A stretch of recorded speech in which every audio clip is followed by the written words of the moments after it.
15ই August 1945 নাগাসাকির উপর ভয়ানক fat man আঘাত হানার পর কেটে গেছে আরও এক সপ্তাহ।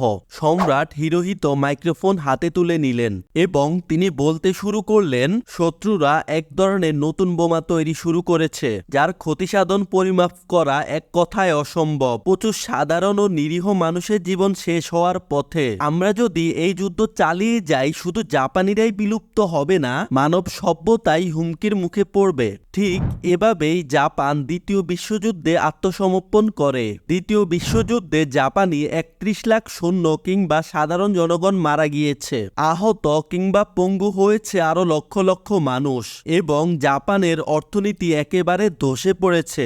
মজুত করে রাখা সম্পদ একেবারেই তলানিতে গিয়ে ঠেকেছে। কারখানাগুলোও বন্ধ হয়ে গিয়েছে। জেনারেল ডগলাস ম্যাকআর্থারকে পাঠানো হয়েছিল মিত্রবাহিনীর পক্ষ থেকে যেন জাপানিরা আবারও যুক্তরাষ্ট্রের জন্য হুমকি হয়ে উঠতে না পারে। জাপানের সামরিক শক্তি কমিয়ে নির্দিষ্ট করে দেওয়া হলো। একই সাথে গণতন্ত্রবাদীকরণ প্রক্রিয়া শুরু হয়ে গেল। কিন্তু জাপানের অর্থনৈতিক উন্নয়নমূলক কোনো কাজ করতে তারা অস্বীকৃতি জানালো। তো কিভাবে জাপান আণবিক বোমার আঘাতে চাই হয়ে যাওয়া একটি রাষ্ট্র থেকে ফিনিক্স পাখির মতো পুনর্জাগরণ ঘটালো? কিভাবেই তারা শক্তিশালী শিল্পোন্নত রাষ্ট্রে পরিণত হলো? আজকের ভিডিওতে আমরা এই বিষয়টি নিয়ে আলোচনা করব। 1633 সালে তৎকালীন সময়ের তোকুগাওয়া শাসক গোষ্ঠী জাপানকে পুরো বিশ্ব থেকে আলাদা করে একেবারে নির্বাসিত করেই রেখেছিল। ক্রমান্বয়ে বড় হওয়া ইউরোপীয় আগ্রাসন থেকে নিজেদের রক্ষা করার জন্য চীন, কোরিয়া আর নেদারল্যান্ডের সাথে খুবই সীমিত মাত্রায় নিয়ন্ত্রিত বাণিজ্য ছাড়া অন্যান্য সব ধরনের বৈদেশিক বাণিজ্য নিষিদ্ধ ঘোষণা করা হলো। বিদেশে যাওয়াও নিষিদ্ধ করে দেওয়া হলো জাপানিদের জন্য। একই সাথে সমুদ্র পাড়ি দিতে পারে এমন জাহাজ তৈরি করাও বন্ধ করে দেওয়া হলো। কিন্তু হঠাৎ করেই সবকিছুর পরিবর্তন ঘটল যখন টোকিও বেতে হাজির হলো 4টি মার্কিন যুদ্ধজাহাজ। তারা দাবি করলো এখানে মার্কিনীদের বাণিজ্যের অনুমতি দিতে হবে। মার্কিনীদের উন্নত যুদ্ধাস্ত্র এবং সরঞ্জাম দেখে জাপানিরা তাদের বন্দর উন্মুক্ত করে দিল মার্কিনীদের জন্য। আর এভাবেই শুরু হলো পশ্চিমাকরণ। শিল্প বিপ্লবের ছোঁয়া পৌঁছে গেল জাপানে। নতুন যুগে প্রবেশ করলো জাপান। উদ্যোক্তাদের জন্য জাপান সরকার কলকারখানা এবং শিপইয়ার্ডগুলো নামমাত্র মূল্যে বিক্রি করে দিল। বেসরকারি প্রতিষ্ঠানগুলোর জন্য বিশাল ঋণ প্রদানের ব্যবস্থা করা হলো। পোশাক শিল্পে ক্রমান্বয়ে অপ্রতিদ্বন্দ্বী হয়ে উঠল জাপান। জাপান ভারত এবং চীনে ব্রিটিশ পণ্যগুলোর সাথে পাল্লা দিয়ে নিজেদের বাজার তৈরি করে নিল। বিংশ শতাব্দীর মধ্যেই জাপান হয়ে উঠল বিশ্ব অর্থনীতির অন্যতম পরাশক্তি। ইউরোপে চলা প্রথম বিশ্বযুদ্ধের সুযোগে ইউরোপীয় প্রতিদ্বন্দ্বীদের অনুপস্থিতিতে নিজেদের বাজার আরও বিস্তৃত করল জাপান, এবং নির্বাসনের পর প্রথমবারের মতো আমদানি ব্যয়ের ছাড়িয়ে গেল রপ্তানি আয়। প্রতি বছর তাদের জিডিপির আকার বেড়ে দাঁড়াচ্ছিল 5%-এরও অধিক। 1930 এবং 40-এর দশকে দক্ষিণ পূর্ব এশিয়ায় জাপান আধিপত্য বিস্তার করতে শুরু করলো। কিন্তু এই পাহাড়ের মতো চলা অর্থনীতি জাপানিদের জন্য অহংকার বয়ে আনলো। ক্রমেই সাম্রাজ্য বিস্তার করা জাপানিরা মার্কিনীদের অবমূল্যায়ন করেছিল, এবং মার্কিনীরা কত দ্রুত ফাল হারবারের জবাব দিবে তা মোটেই তারা আন্দাজ করতে পারেনি। দ্বিতীয় বিশ্বযুদ্ধের সময়ও শিল্প কারখানাগুলোকে সামরিক কারখানায় রূপান্তর করা হলো। মিত্রবাহিনীর বোমা হামলায় শিল্প কারখানাগুলো তৈরি হলো ধ্বংসস্তূপে, এবং তাদের অবকাঠামো ধসে পড়ল। বন্ধ হয়ে যাওয়া উৎপাদন আর বাধাহীন মুদ্রাস্ফীতি জাপানের অর্থনীতিকে এক প্রকার থামিয়ে দিল। বিশ্বযুদ্ধ পরবর্তী 3 বছরে ম্যাকআর্থার কর্তৃপক্ষের কার্যক্রমে জাপানের অবস্থা আরো খারাপ করে তুলল। কারখানাগুলো ধসিয়ে দেওয়া হলো। এই যন্ত্রপাতিগুলোকে ক্ষতিপূরণ হিসাবে পাঠিয়ে দেওয়া হলো যুক্তরাষ্ট্রে।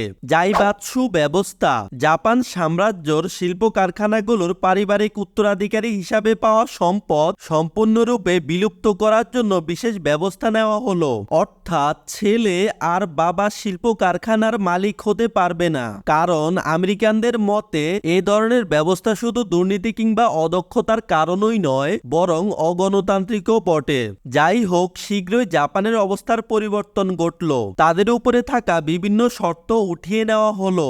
যুক্তরাষ্ট্র এবং সোভিয়েত ইউনিয়নের মধ্যে স্নায়ুযুদ্ধ শুরু হওয়ায় মার্কিনীরা আশঙ্কা করেছিল গরিব অর্থনীতির জাপান সমাজতান্ত্রিক দলে ভিড়তে পারে। তাই জাইবাৎসু ব্যবস্থা পুনরায় বহাল করা হলো এবং জাপানকে অর্থনৈতিক সহায়তা হিসাবে 2.2 বিলিয়ন মার্কিন ডলার দান করা হলো। কারখানাগুলোকে পুনরায় তৈরি করা হলো এবং কারখানাগুলোতে আরো আধুনিক এবং নতুন যন্ত্রাংশ যুক্ত হলো। জাপানের শিল্প কারখানাগুলো হয়ে উঠল তৎকালীন সময়ের অন্যতম আধুনিক কারখানায়, এমনকি মিত্রশক্তি দেশগুলোর তুলনায়ও। 1946 সালে জাপানের প্রধানমন্ত্রী হিসেবে দায়িত্ব গ্রহণ করলেন ইয়োশিদা এবং তার প্রবর্তিত ইয়োশিদা ডক্ট্রিনের নীতি অনুযায়ী জাপানের উচিত যুক্তরাষ্ট্রের সাথে নিরাপত্তা চুক্তি করা এবং অর্থনীতির উপর জোর দেওয়া। বড় বড় শিল্প কারখানা এবং ব্যবসা প্রতিষ্ঠানের সাথে সরকারের সম্পর্ক বাড়ানোর জন্য 1949 সালে ইয়োশিদার মন্ত্রী পরিষদে যুক্ত হলো নতুন পরিষদ, ministry of international trade and industry. Steel, কয়লা আর তুলার কাঁচামাল তৈরি করার দিকে নজর দিল জাপানিরা। প্রচুর পরিমাণে নতুন শ্রমিক নিয়োগ শুরু হলো, বিশেষ করে মহিলাদের জন্য প্রচুর কাজের সুযোগ করে দেওয়া হলো। তৈরি হলো শ্রমিক ইউনিয়ন এবং তাদের মাধ্যমে শ্রমিকদের সুযোগ সুবিধাও উদ্যোগতিতে এগোতে লাগলো। এমন সময় কোরিয়া যুদ্ধ শুরু হলো এবং অবস্থার পরিবর্তন ঘটল। যুক্তরাষ্ট্রের তখন সামরিক ঘাঁটি তৈরি করার জন্য একটি নতুন জায়গার প্রয়োজন ছিল এবং জাপানের মতো নিখুঁত জায়গা আর কোনটি হতে পারে? জাপানে যুক্তরাষ্ট্রের সামরিক ঘাঁটি তৈরি হলো। যুক্তরাষ্ট্রের চাহিদায় শিল্প কারখানাগুলো আবার রূপ নিল সামরিক কারখানায়। সামরিক অস্ত্র আর যুক্তরাষ্ট্রের প্রয়োজনীয় জিনিসপত্র যুক্তরাষ্ট্রের কাছে বিক্রি করে জাপানের অর্থনীতি আরো চাঙ্গা হয়ে উঠল। ইয়োশিদার মতে কোরিয়া যুদ্ধ জাপানের জন্য ঈশ্বরের আশীর্বাদ ছিল। কোরিয়া যুদ্ধে 1950 থেকে 1953 সালে জাপানে নিয়ে আসলো আরো 2.3 বিলিয়ন মার্কিন ডলার। যুদ্ধের প্রথম 8 মাসে স্টিল উৎপাদন বেড়ে গেল 38%। একই সাথে অটোমোবাইল শিল্পেরও পুনর্জাগরণ হলো। টয়োটার বিক্রি বেড়ে গেল প্রায় 40%।